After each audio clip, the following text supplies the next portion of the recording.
이스라엘 전역이 떠들썩한 가운데 수많은 사람들이 여행을 하고 있었습니다. 당시에 로마의 황제인 아우구스투스가 각 지역 사람들은 고향에 가서 호적을 하라 이렇게 명령했기 때문에 그렇습니다. 그 당시 역사를 읽어보면 아우구스투스가 명령을 내렸을 때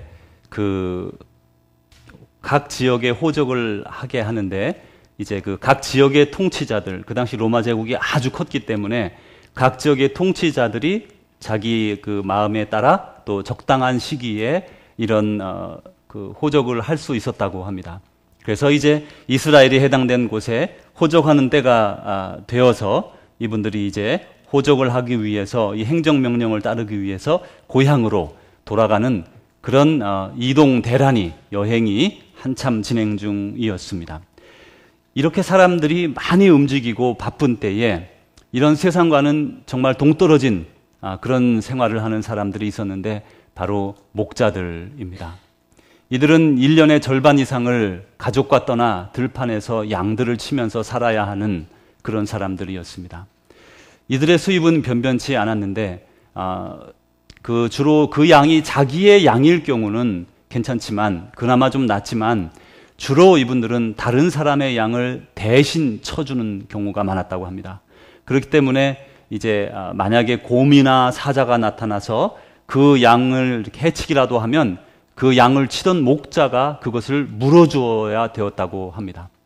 이제 이렇게 하층민에 속하는 목자들이 세상에 그렇게 많은 사람들이 여행을 하며 지금 호적을 하고 있는 떠들썩한 그런 때에 저 베들레헴 한 구석에서 양들을 돌보며 밤을 지내고 있었습니다. 이제 이들이 그 양을 치러 들로 산으로 나가면 그 들판에는 각자 목초지를 따라 양을 데리고 다니다가 그 공동체는 거기는 양을 치는 그런 공동체이기 때문에 중간중간에 쉘터처럼 이렇게 장소를 만들어 놓았습니다. 그래서 이제 그게 보통 디귿자로 되어 있는 옆에만 있는 그런 건물을 세워주면 이제 그 목자가 그 입구에 탁 누워서 양들을 다 집어넣고 안에는 나갈 수가 없게 돼 있죠. 디귿이니까. 그 앞에서 문에 이렇게 딱 막는 겁니다. 그래서 요한복음에 보면 예수님은 나는 양의 문이다. 나를 통하지 않고는 나갈 수 없다. 또 나를 통하지 않고는 아버지께로 올 수 없다. 이 말씀은 다 막혀있기 때문에 예수님을 통해서 목자인 예수님을 통해 들어가고 나갈 수만 있는 그런 그 양의 우리를 설명을 한 것입니다. 이제 이렇게 그곳에 여러 명의 목자들이 이제 저녁이 되면 그곳에 안전하게 양들을 보관하기 위해 그곳으로 다 모인다고 합니다. 그래서 이제 각 지역마다 그런 게 다 있었지요. 그래서 가운데 모여서 목자들이 도란도란 이야기를 나누게 됩니다. 이렇게 목자들이 이제 집을 떠나 외로운 가운데 산간에 있는 그런 임시 우리에 모여서 몇몇이 얘기를 나누고 있을 때에 오늘 성경 말씀에 보니까 갑자기 강한 그런 하나님의 영광과 같은 빛이 비쳤다. 그래서 성경에 보면 하나님의 영광이 비추었다. 이렇게 설명합니다. 여러분, 우리는 태양을 이렇게 바라볼 수가, 잠깐은 보지만 오래 볼 수가 없지요. 그런데 이 태양을 만드신 하나님, 그 창조주의 영광의 빛이 비추인다는 것은 정말 엄청난 그 빛에 노출되는 것을 알 수 있어요. 여러분, 예전에 혹시 시골서 잘하신 분들은 겨울에 할 일도 별로 없고 그러니까 저녁만 되면 후라시 이렇게 이만한 거 하나 들고 다니면서 초가집 지붕에 이렇게 탁 봐가지고 새가 이렇게 참새들이 그때 있고 그러거든요. 콩새도 있고 참새도 있고 지역마다 이름이 다른 줄 알지만 하여튼 이 콩새는 좀 크고 참새는 좀 작습니다. 다 참새는 아시죠? 거기에 자고 있어요. 거기 안에 초가집 그 사이사이에. 그러면 그 라이트를 탁 비추면요 새가 꼼짝도 못합니다. 그냥 가만히 있어요. 이렇게 너무 강한 빛에 노출이 돼가지고 새가 어쩔 줄 몰라서 물론 자다가 깨서 놀라기도 했겠지만 그냥 가만히 있으면 그걸 잡아다가 이렇게 옛날에 고기도 없는데 그걸로 대신해서 많이 먹고 또 그물도 치고 그랬죠. 그래 이제 그렇게 했었는데 그것처럼 우리 사람도 갑자기 이렇게 그 라이트 같은 거로 탁 비추면 깜짝 놀라서 아무것도 못하지 않습니까? 앞이 하나도 안 보이죠. 그런 작은 빛에도 우리 사람이 놀라는데 하나님의 영광의 빛이 그냥 그 목자들에게 쫙 쏘인 거예요. 그 여러분 그 상상할 수 없는 거죠. 그 정말 놀랐을 거예요, 이 사람들. 그래 두려워했다 이렇게 성경에 말합니다. 근데 두려워한 데는 또 다른 이유가 있어요. 구약에서부터 이스라엘 백성들은 하나님을 본 자는 죽는다라는 걸 알고 있었거든요. 이 하나님의 영광인 걸 어떻게 알 수 있냐? 아마 우리도 알 수 있을 거예요. 우리가 이제 영화 같은 데 보면 막 이만한 서치라이트가 쫙 비치면 막 꼼짝도 못 하죠. 네. 그런데 그 정도가 아니라 사람이 만들어낼 수 없는 그 강렬한 빛이 우리에게 비치면 그게 하나님의 영광의 빛인 줄 우리가 알 거예요. 왜냐하면 사람이 만든 빛하고 다를 거 아닙니까? 이분들이 알았어요. 이거 하나님의 영광의 빛이구나. 우리는 죽었구나. 하나님을 만났으니, 하나님의 영광을 쐬었으니 우리는 죽겠구나. 이렇게 생각을 하게 되었습니다. 이 하나님께서 내 친구다라고 부른 인물이 성경에 나오는데 모세입니다. 이 모세는 하나님이 너는 내 친구다 이렇게 말씀하실 정도로 참 가까웠어요. 그래 출애굽을 백성들을 인도할 때 애굽에서 나올 때에 하나하나 얘기해 주면서 그들과 만나면 하나님과 늘 모세는 만나면서 상의하면서 일을 진행했어요. 물론 우리의 인생도 그와 똑같습니다. 좀 하는 방식이 좀 다를 뿐이라고 생각합니다. 그런데 이 모세가 이렇게 하나님과 만나서 늘 대화하는 그런 좋은 친구 사이였는데 모세가 한 번은 이렇게 하나님한테 부탁을 했어요. 하나님, 제가 하나님을 보고 싶습니다. 친하니까 늘 대화하고 하니까 보고 싶었던 모양입니다. 그렇게 부탁을 하자 하나님이 뭐라고 말씀하시냐면 네가 나를 볼 수가 없다. 그렇지만 네가 원하니까 내가 나를 너에게 보여주겠다. 그러시고는 그 돌멩이 많은 시내산 광야를 넘어가면서 그 모세를 그 돌멩이 사이에 큰 바위 밑에 턱 감추시고는 하나님이 지나가시고 손으로 덮으셨다 이렇게 말씀하셨어요. 전면을 보면 죽으니까 손으로 덮으시고 뒷모습만 보여주었다 이렇게 성경에 기록하고 있습니다. 또 사사시대에 기드온이라는 사람이 있었는데 이 사람이 하나님의 사자를 만났어요. 그 하나님께 부름을 받은 겁니다. 그런데 이 기드온이 나는 이제 죽었구나. 내가 하나님의 영광을 봤습니다. 이렇게 고백합니다. 하나님을 만나고 하나님의 영광을 보면 죽는다고 사람들이 생각을 했어요. 그러니 이 목자들이 지금 그 엄청난 빛에 쏘이면서 하나님의 영광이 나타나면서 이제 우린 죽었구나 이런 생각이 막 들고 있는 차에 이제 이 한 천사가 나타나서 이 두려워하는 목자들 몇 명에게 이렇게 말했습니다. 두려워하지 말라. 보라, 내가 온 백성에게 미칠 큰 기쁨의 좋은 소식을 너희에게 전하노라. 오늘 다윗의 동네에 너희를 위하여 구주가 나셨으니 곧 그리스도 주시니라. 너희가 가서 강보에 쌓여 구유에 뉘어 있는 아기를 보리니 이것이 너희에게 표적이니라. 지금 빛에 막 잔뜩 쏘여가지고 뭐 어떻게 할 줄 모르는 그런 두려운 상황에 죽을지 모른다는 지금 두려운 상황까지 겹쳐져 있는데 그럴 때 한 천사가 나타났어요. 그러더니 그 천사가 이렇게 말하는 거예요. 두려워하지 마라. 무서워하지 마라. 지금 죽을까 봐 두려워하는 사람에게 이렇게 말씀하는 겁니다. 그러면서 보라, 내가 온 백성에게 미칠, 이스라엘 백성에게만 미치는 게 아니에요. 온 세계 만방에 미칠 기쁨의 좋은 소식을 너희에게 전한다. 오늘 다윗의 동네에 너희를 위하여 구주가 나셨다. 다윗의 동네라고 하면 이분들은 다 알죠. 이 베들레헴, 다윗이 태어난 곳 다 안단 말이에요. 베들레헴에 너희를 위하여 구주가 나셨으니 곧 그리스도 주시다. 너희가 가서 강보에 쌓여 구유에 뉘어 있는 아기를 볼 텐데 이것이 표적이다. 이렇게 사인이다. 이렇게 말씀해 주셨습니다. 천사가 그 말을 마치자, 이 착한 양을 마치자 옆에 갑자기 천군이 수도 없이 나타났다 그래요. 성경 말씀에 보면 천사는 혼자 나타났어요. 천사가 딱 나타나서 막 빛과 광채 가운데 그 몇 명 되는 목자들에게 말하는데 그 말을 마치고 나자 천군, 성경에는 천군 천사가 나오는데 천사는 우리가 생각하는 에인젤 이런 천사고요. 천군은 천사면서 군사인 사람들을 이렇게 그런 분들을 표현해요. 그래서 천군 천사가 얼마나 많느냐? 요한계시록에 보니까 수를 셀 수 없이 많대요. 그분들은 이제 우리 사람, 하나님을 섬기고 사람을 섬기라고 도우라고 만들어주신, 하나님이 만드신 피조물입니다. 우리를 돕는 존재죠. 하나님의 명령을 받아 우리를 돕는 존재예요. 그런데 그 천사가 나타났고 천군, 수도 없는 천군들이 나타나서 이제 찬양을 하는데 이렇게 찬양을 했다고 성경에 말씀합니다. 지극히 높은 곳에서는 하나님께 영광이요, 땅에서는 하나님이 기뻐하신 사람들 중에 평화로다. 이렇게 그 한 목소리로 쫙 음성을 낸 거예요. 여러분 그거 한번 상상을 해보십시오. 우리 같이 한번 한 목소리로 은은하면서도 천사처럼 아주 어미하게, 여러분 천사가 됐다고 생각하고 그러면서 한 목소리로 이렇게 쫙 한번 읽어보시죠. 우리 엠버는 한국말이라 못 읽겠다, 그죠? 우리 하여튼 분명히 미스터 마크로는 읽으실 수 있을 것 같아요. 우리 같이 한번 천사라고 우리가 생각을 하고, 이게 지금 찬송이에요. 찬송. 천군 천사가 나타나서 찬양을 탁 지금 하는 거예요. 우리 한 목소리로 해보겠습니다. 지극히 높은 곳에서는 하나님께 영광이요, 땅에서는 하나님이 기뻐하신 사람들 중에 평화로다. 이게 지금 우리가 지금 뭐 100여 명이니까 이 정도로밖에 소리가 안 나지만요.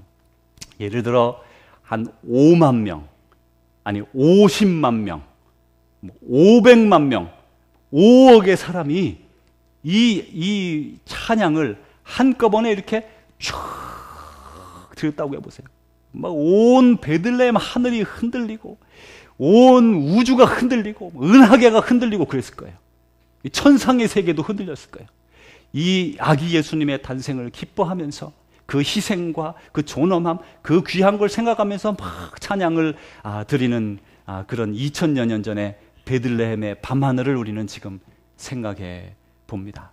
우리 오늘 이 시간에 찬송가 115장 1절 한번 부르려고 그러는데요. 우리 여러분 다 잘 아는 거예요. 기쁘다 구주 오셨네. 여러분 다 아시는 찬양인데 그래도 화면에 있습니다. 그래서 여러분 부를 수 있습니다. 같이 한번 불러보겠습니다. 기쁘다 구주 1절만 부릅니다. 기쁘다 구주 오셨네. 만백성 맞으라. 온 교회여 다 일어나. 다 찬양하여라. 다 찬양하여라. 다 찬양하여라. 우리 다시 한번 이번에는 성악가가 된 듯한 기분으로 천사가 올려드리듯이 한 번 더 아주 멋지게 부르겠습니다. 그냥 아주 가볍게 말고 우리가 아주 멋있는 찬양을 한번 하나님께 올려드리겠습니다. 우리 같이 한번 찬양합니다.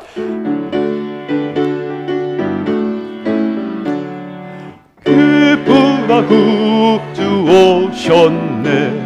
만백성 맞으라. 온 교회여 다 일어나. 다 찬양하여라. 다 찬양하여라. 다 찬양하여라.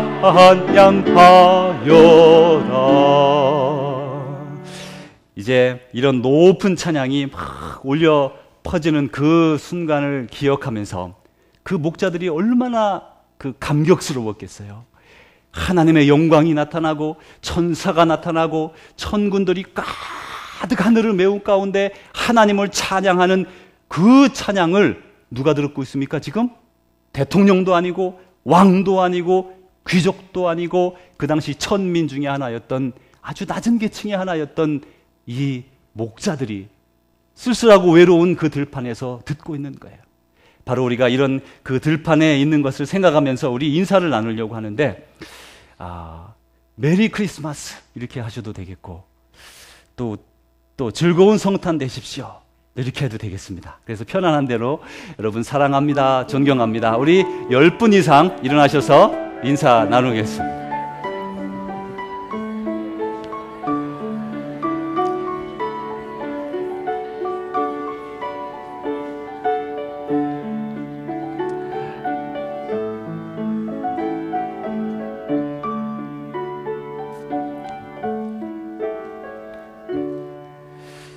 참 사람이 금세 이렇게 성장하는 것 같아요. 저희 집에 애들도 이제 다 이제 대학을 다니고 그러면서 애들이 금세 컸어요. 이제 여기 앞에 보니까 어떤 청년이 하나, 멋진 청년이 하나 앉아 있는데, 우리 집 딸내미하고 나이가 똑같은데 벌써 이렇게 어엿한 청년이 돼서 이렇게 앞에 앉아 있는 거 보니까 참 세월이 참 빠르고, 여러분의 자녀들도 집에들 많이 왔죠? 그죠? 집에들 많이 오고, 또 개학을 빨리 하는 친구들도 있고, 또 한 달씩 쉬는 친구들도 있고, 참 이렇게 순식간에 아이들이 자라고, 또 그런 만큼 저희들도 나이가 들어가고, 그러면서 하나님 나라에 점점점 더 가까이 가는 것 같습니다. 이제 우리에게 이런 귀한 자녀들을 주시고, 또 삶을 주시고, 또 특별히 그거보다도 더 소중한 예수님을 우리에게 주셨다는 거, 정말 생각할 때마다 감사하고 감사하지 않아야 할 수 없습니다. 우리 목자들은 이제 천군 천사의 이런 놀라운 찬양을 듣고, 이제 그런 가운데 그 황홀한 마음으로 이렇게 어벙벙해 있는데, 천군 천사들이 탁 찬양을 하고 하늘로 쫙 올라가게 되었어요. 이제 이러자 이 목자들이 정신을 차리게 됐습니다. 이제 우리가 그럼 어떻게 하면 좋을까? 성경에 보니까 어떻게 하자고 말씀했냐면, 이들이 베들레헴으로 가서 주께서 우리에게 알리신 바 이 이루어진 일을 보자 하고 이제 보러 가기로 한 거예요. 이제 막 놀라운 일들이 잠깐만에 막 지나갔습니다. 그리고는 그럼 우리가 베들레헴에 가서 진짜 그 아기 있는지 가서 보자, 이렇게 하고 이제 이들이 베들레헴으로 찾아갔습니다. 가서 봤더니 정말로 베들레헴의 한 마구간에 그 아기가 하나 누워 있고, 그리고 거기에 부모가 옆에 있었습니다. 그런데 이게 상황이 조금 안타까운 거예요. 따뜻한 방에 누워 있는 것도 아니고, 이 추운 시간에 바람이 휑휑 드는 그런 마구간에, 그것도 먹이통에, 그 동물의 먹이통 안에 누워져 있는 걸 생각하면 그 부모가 얼마나 마음이 아팠겠습니까? 사실 그 아기를 낳아서, 한 데서 낳아서 눕혀 놔야 되는데, 그 마구간이나 외양간이라고 하면 사실 먹이통이 좋기는 제일 좋은 것 같더라고요. 애가 움직이지도 못하죠. 거기 탁 들어가가지고 말이죠, 요람처럼 움직이지도 않고, 그렇게 좋을 수도 있겠다. 어떤 분들은 그렇게 생각하겠지만, 옛날에 집에서 소를 길러본 분들은 그게 얼마나 지저분한지 잘 압니다. 이 소를 먹일 때나 이렇게 말도 그런지 모르겠습니다만은, 우리 한국에서 소를 먹였으니까 먹이통 안에 그 먹은 찌꺼기들 계속 남고 굳고 해가지고 말이죠, 소들이 빨고 해서 침하고 엄청난 그런 오물들이, 그렇게 아주 지저분한 것들이 거기에 달려붙어 있고 하거든요. 거기에 아기를 다 이렇게 눕혀 놓은 겁니다. 아무리 호적을 많이 하는 통에 사람들이 왔다 갔다 한다고 해도, 자기 고향에 찾아왔는데 아기 낳을 여자가 아기 낳을 곳이 없고, 그것도 마구간에서 아기를 낳고, 아기를 그렇게 짐승의 구유통에, 먹이통에 누워놓은 그런 안타까운 상황이 지금 벌어지고 있는 거예요. 새로운 아기를 얻은, 새 생명을 얻은 기쁨은 참 많았겠지만, 그러나 이런 정치적인 암울한 상황, 또 이렇게 멀리까지 와서 묵을 데도 없이 아내를, 저렇게 아기를 낳은 아내를 미역국 하나 끓여주지 못하고 이 한데 눕혀놓고 지금 있는 그 안타까운 요셉의 마음, 또 아내는 아내대로, 이 마리아도 나름대로 참 아이에게 미안한 마음, 이런 것들이 막 그들의 마음을 휘감고 있을 때, 바로 그때 목자들이 나타나는 거예요. 사람이 마음이 깨어질 때가 있어요. 사람이 마음이 약해질 때가 있습니다. 늘 그런 건 아닙니다. 사람은 늘 강하고 그렇지만, 어떤 상황을 만나면 마치 배가 깨어져 나가는 것처럼 사람이 점점 파괴되어 가는 때가 있어요. 나 이러다 정말 안 되는데. 그래서 절망의 저 깊이까지 떨어지는 때가 있어요. 사람은 그런 걸 경험할 때가 있습니다. 그럴 때 외롭죠. 혼자입니다. 아무도 없어요. 이 고향 땅이라고 찾아온 베들레헴에 아는 사람 하나 없고, 방 하나 내어줄 사람 없고, 방 하나 나눠줄 사람이 없는, 아니 함께 좀 옆을 치워주고 같이 있자고 할 만한 사람이 없는 그 외로움과 고통 가운데 빠져있는 이 부부, 그리고 아기 예수님, 그들에게 새로운 기쁨이 된 것은 그 당시 하층민이라고 보여지는 그런 목자들이 그들을 찾아오게 된 겁니다. 바로 이 마음이 깨어져가는 그때 목자들이 그들을 찾아가서 그들에게 이렇게 말했습니다. 우리가 찬양을 들었는데 이 구주가 이 베들레헴에 나셨다고, 그 아기를 보게 될 거라 해서 우리가 찾아왔다고. 그러면서 이 아기가 바로 메시아 그리스도시다. 이 온 백성을 구원할 그리스도라고 합니다. 라고 이런 엄청난 말씀을 전해주고 있는 것입니다. 그리고는 하나님께 영광을 돌리고 자기들의 양떼가 있는 곳으로 돌아갔다. 이렇게 성경이 말씀합니다. 요셉과 마리아가 마음이 낙담되고 속상하고 약해져 있을 때 하나님은 대통령을 보낸 것도 아니고 왕을 보낸 것도 아니고 장관을 보낸 것도 아니고 그 당시 가장 낮은 하층민 중에 한 부류인 그 목자 몇 명을 보내서 그들의 마음을 따뜻하게 만들어주는 거예요. 그들을 위로해 주는 거예요. 하나님은 이렇게 누구든지 사용하셔서 다른 사람들을 위로할 수가 있어요. 저와 여러분을 보십시오. 우리가 임금이 되어야 되고 왕이 되어야 되고 대통령이 되고 대단한 권세를 가져야 다른 사람들을 위로할 수 있는 게 아니에요. 우리는 그저 나아가서 그들과 함께 해주는 그 자리에서 위로가 되는 거예요. 바로 이 위로라는 말은 성령의 다른 이름입니다. 성경에 보면 성령을 말씀할 때 이 카운셀러라고 말하기도 하고 컴포터라고 말하기도 합니다. 카운셀러는 이런 말을 들어주고 상담해주고 또 길을 제시하고 하는 사람이 카운셀러고, 컴포터라고 하는 말은 그 사람을 위로해주고 격려해주는 사람을 컴포터라고 말씀합니다.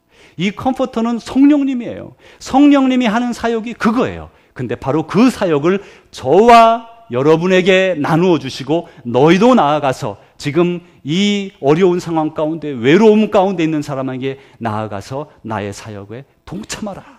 성령님이 그 사역을 저와 여러분에게 나눠주신 거예요. 그래서 우리가 그 위로할 수 있는 사역을 감당할 수 있게 된 겁니다. 그래서 우리 옆에 계신 분들하고 오늘 우리 인사 한번 더 나누실 텐데 이렇게 인사를 나눠보려고요. 위로자가 되시기 바랍니다. 저도 위로자가 되겠습니다. 우리 옆에 있는 분들하고 한번 말씀 한번 나누십시오. 여러분 위로자가 되시기 바랍니다. 저도 위로자가 되겠습니다. 아따 오늘 웬일이랴. 아니 자꾸 옆에 사람한테 이런 말 하라 그러고 저런 말 하라 그러고 정말 여러분에게 감사드립니다. 지난 주간에 제가 기도원에 이렇게 다녀왔는데 여러분 함께 또 기도해 주셔서 감사하고 또 여러분도 제가 함께 기도하시라고 말씀을 드렸는데 여러분도 또 기도 가운데 주님을 만나신 줄 믿습니다. 이렇게 또 함께 기도해 주시고 또 그렇게 해주셔서 감사합니다.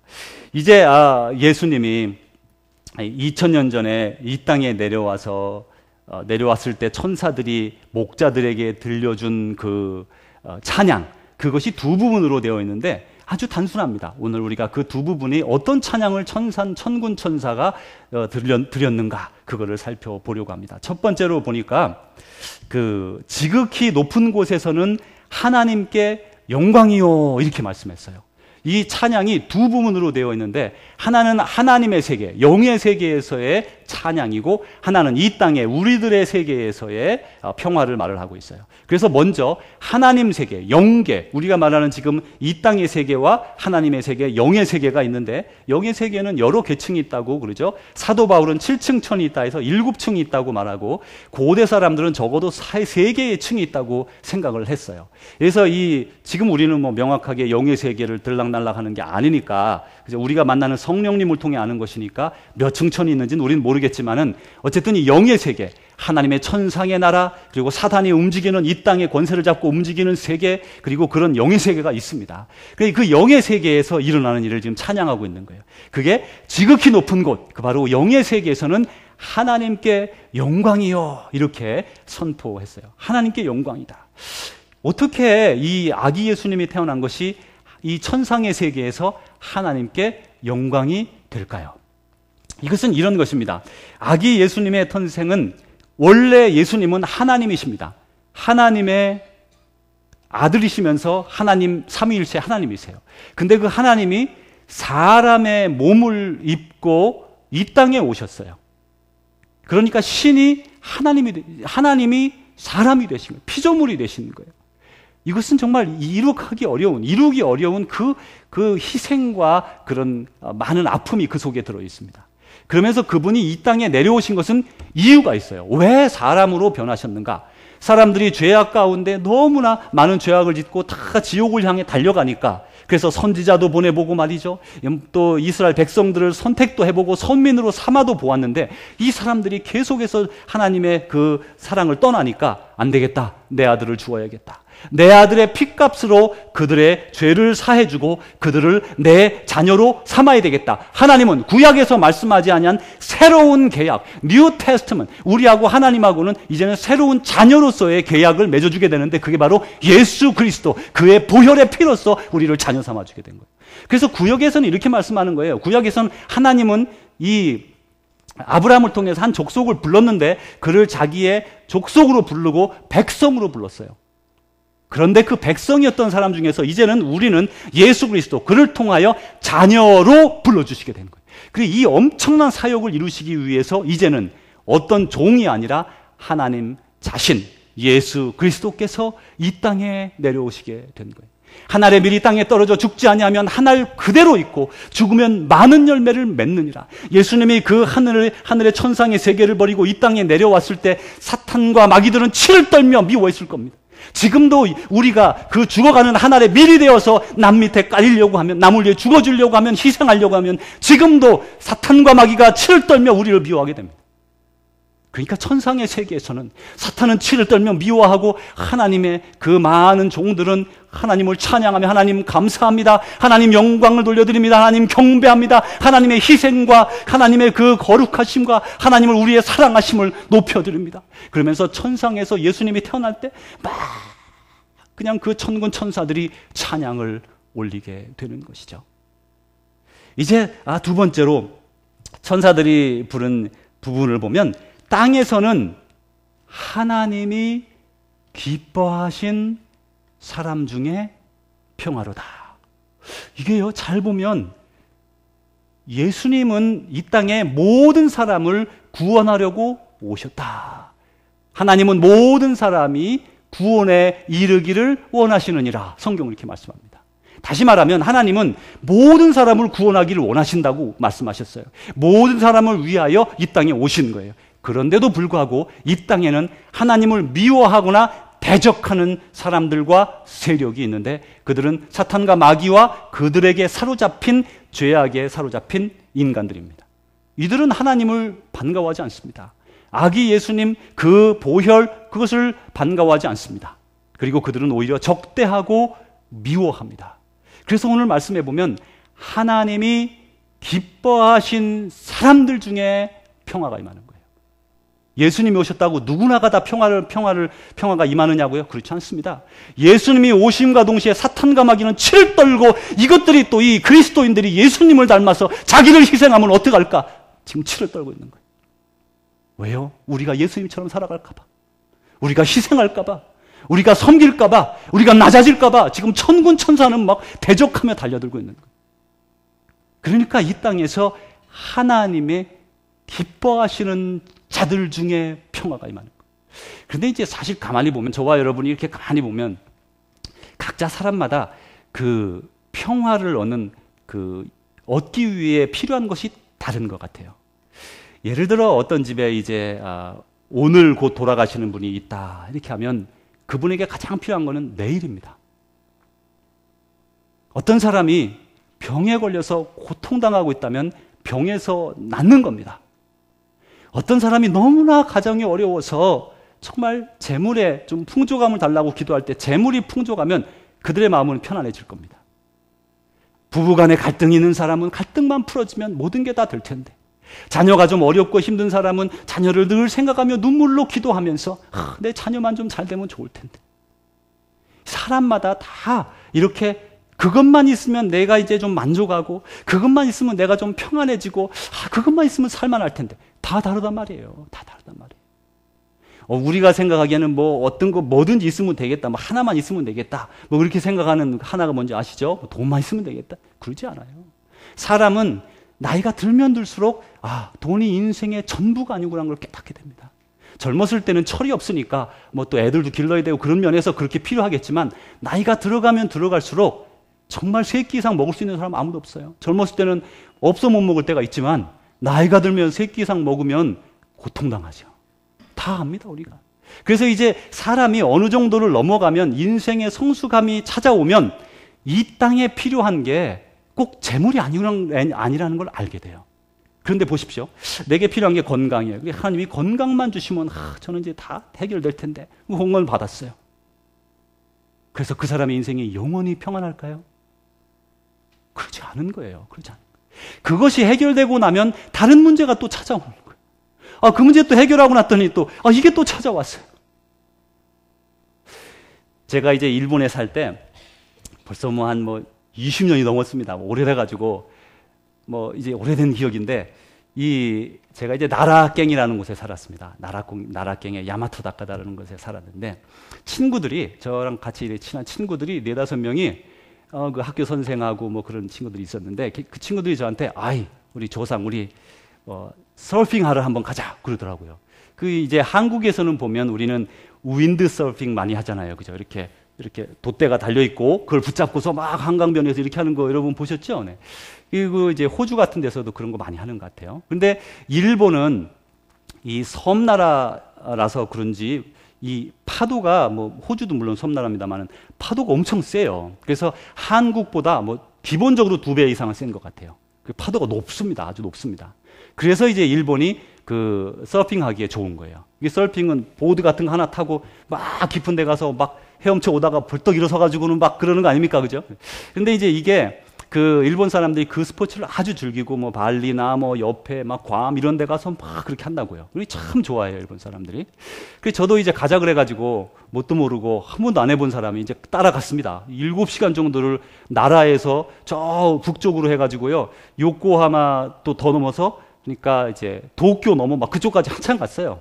그래 가더니 이제 밤새 운전해서 새벽에 이제 아침쯤 떨어져 가지고는 식사를 하고는 바로 서핑을 하러 가더라고요. 그렇게 좋아하는가 봐요. 그래서 저도 이제 멋모르고 따라갔는데 이 판이 이렇게 사람보다 깁니다. 길어가지고 발에 붙들어 매놨어요. 그래가지고 떨어져도 도망가지 않아요.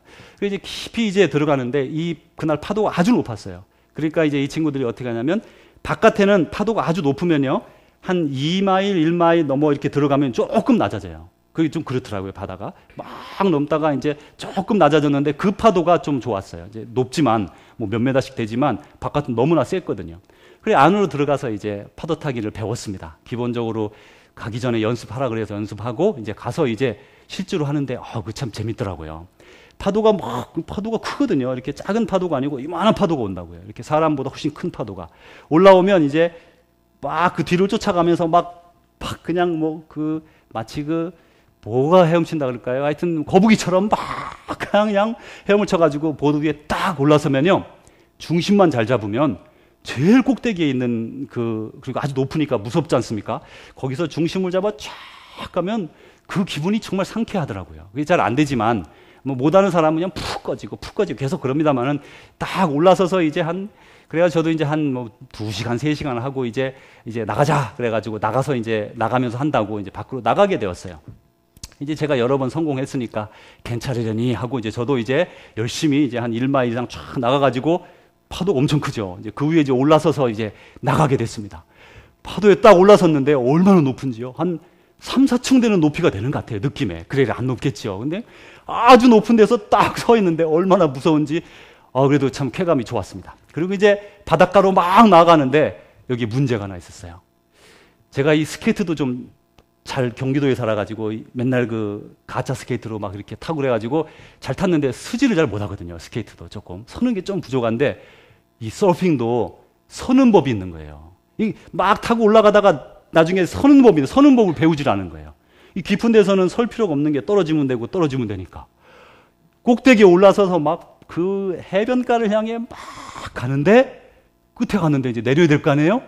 서지를 못하겠는 거예요.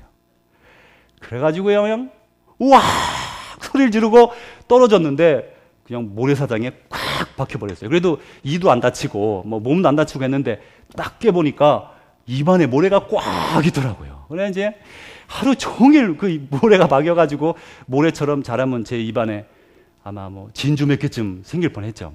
그리고 이제 제가 그때 그 생각을 하게 됐습니다. 하나님은 우리가 조그만 파도 오면 그냥 이리 피하고 저리 피하고 이런 연약한 사람으로 만드시려는 게 아닌 것 같아요. 보십시오. 큰 파도가 오죠. 파도는 계속 옵니다. 막기가 쉽지 않다. 막을 수가 없겠죠. 그 파도는 계속 와요. 그러면 잔잔한 파도도 있고 큰 파도도 있는데 파도를 탈 줄 아는 사람은 그 파도가 다가올 때에 막 쾌감이 가득해서 막 올라탑니다. 이 일본 친구들 보면 막 그렇게 큰 산만한 파도가 오는데 막 얼마나 좋아하는지 막 저는 벌벌 불어 떨고 이것들은 올라서서 막 신나가지고 막 그냥 다니는데 우리의 믿음이 하나님은 우리에게 문제는 계속해서 올 거다. 크고 작은 문제는 올 수 있다. 그런데 우리의 믿음으로 그것을 이겨낼 수 있는 힘과 능력을 너희에게 주겠다. 그리하면 거기에서 우리가 평안을 얻는 거예요. 여러분, 파도를 못하는 사람은 조그만 큰 파도가 오면 무서워서 떨리지만 파도를 탈 줄 아는 사람은 큰 파도가 올 때 더 기쁨으로 그 위에서 올라설 수 있는 능력을 가진 사람이에요. 그러면 거기에서는 더 이상 두려움이 없어지는 거예요. 그러면서 평안이 찾아오는 겁니다.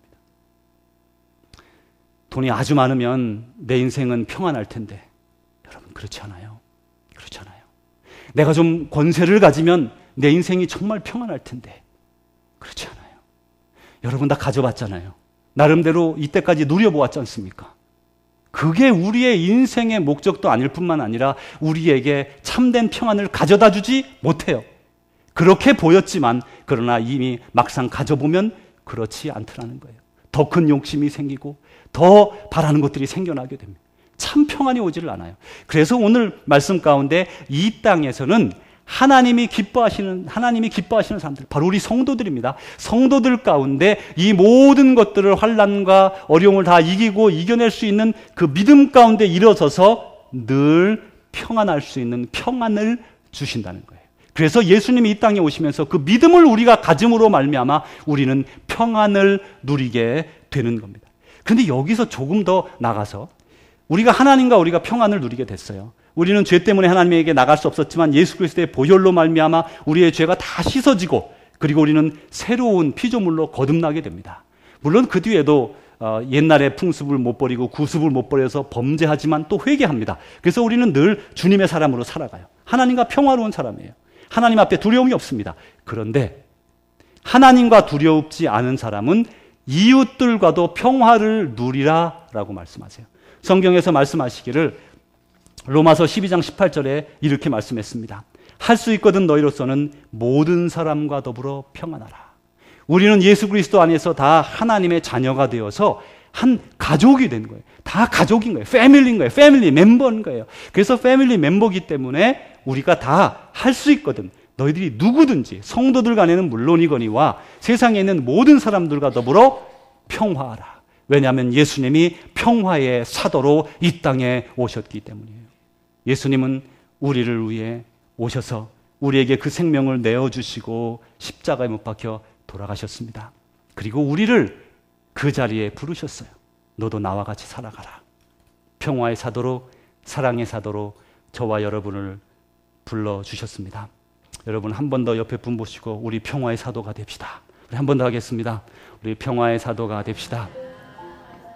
네, 여러분 진짜 입으로 고백하는 것처럼 여러분 평화의 사도로 살아가시기 바랍니다. 여러분이 나아가는 곳마다 미움이 그쳐지고 평화가 가득 차는 세상으로 변화되어서 사탄이 두려웠다는 여러분이 되시기 바랍니다. 마지막으로 주님 말씀드립니다. 평안을 너희에게 끼치노니 곧 나의 평안을 너희에게 주노라. 내가 너희에게 주는 것은 세상이 주는 것과 같지 아니하니라. 너희는 마음에 근심하지도 말고 두려워하지도 말라.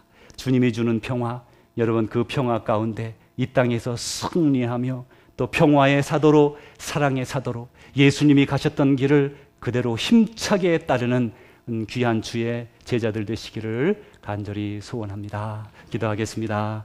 하나님 아버지 감사합니다. 오늘 저희처럼 부족한 사람을 위해서 예수님이 이 땅에 오셨고 우리를 위해 돌아가셨고 또 우리 같이 부족한 사람을 제자라 부르시고 사랑의 사도로, 평화의 사도로 주님의 자리에 세워주신 것에 감사드립니다.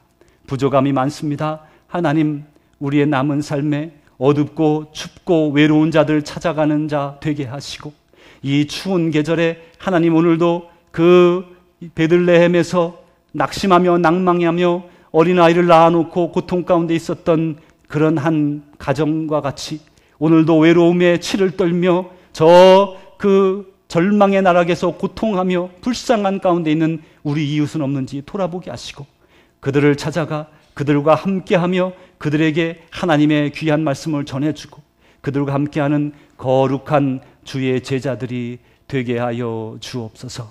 예수님 이름으로 기도합니다. 아멘.